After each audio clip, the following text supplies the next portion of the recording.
Bienvenidos al espacio de historia de France 24. Mi nombre es Álvaro Cordero.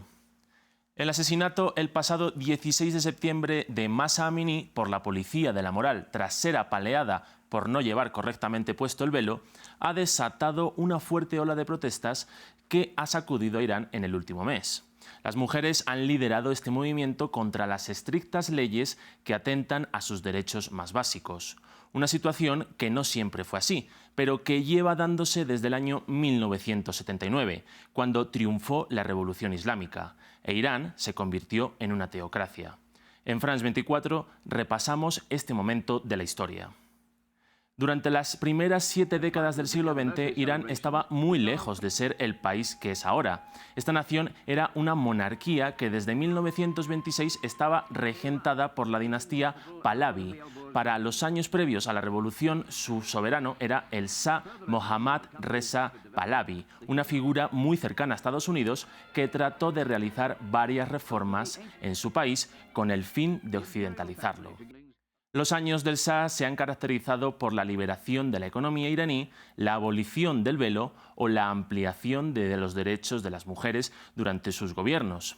Este colectivo llegó a tener derecho a voto, derecho al divorcio y casi una total libertad personal, aunque a pesar de sus concesiones sociales, en el aspecto político este monarca se caracterizó por su gran represión contra disidentes y opositores que osaran desafiarlo, algo que generó un gran malestar en diversos sectores de la sociedad iraní.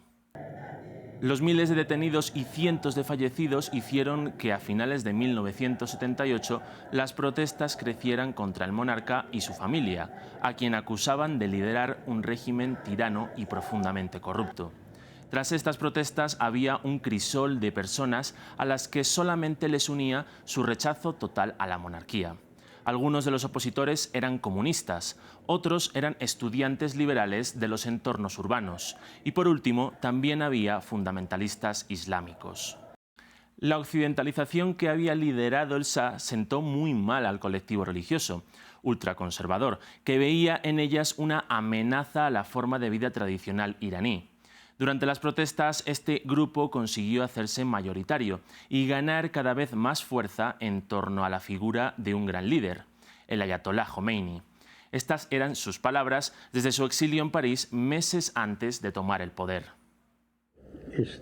Que sea una abdicación o una dimisión no significa nada, pero el Shah tiene que ser retirado de su trono. El voto del pueblo ya no es el Shah y tiene que ser retirado de su trono. Tras su destitución se establecerá la República Islámica, que se basará en el voto popular general. La victoria de la revolución depuso al Shah e hizo que Irán se convirtiera en una teocracia regida por la ley islámica y liderada por el ayatolá Jomeini. Desde ese momento, la realidad del país cambió por completo. La religión pasó a ser parte central del Estado y las mujeres perdieron muchos de los derechos de los que gozaban. Ellas pasaron a depender completamente de sus familiares, primero de sus padres o hermanos y después de sus maridos.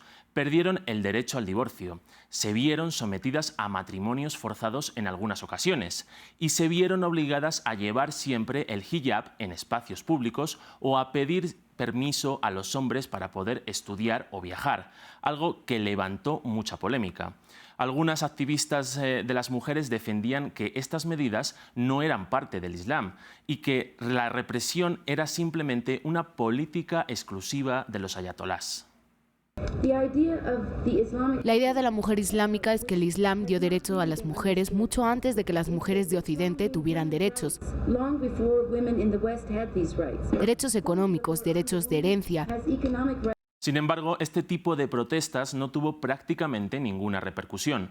El régimen islámico consiguió estabilizar su poder durante las décadas de 1980 y 1990 a pesar de los desafíos internos contra las guerrillas opositoras kurdas y de izquierdas, y de los externos, como la guerra que asoló esta nación contra Irak entre 1980 y 1988, o la constante tensión con Estados Unidos e Israel, naciones que promovieron su aislamiento internacional.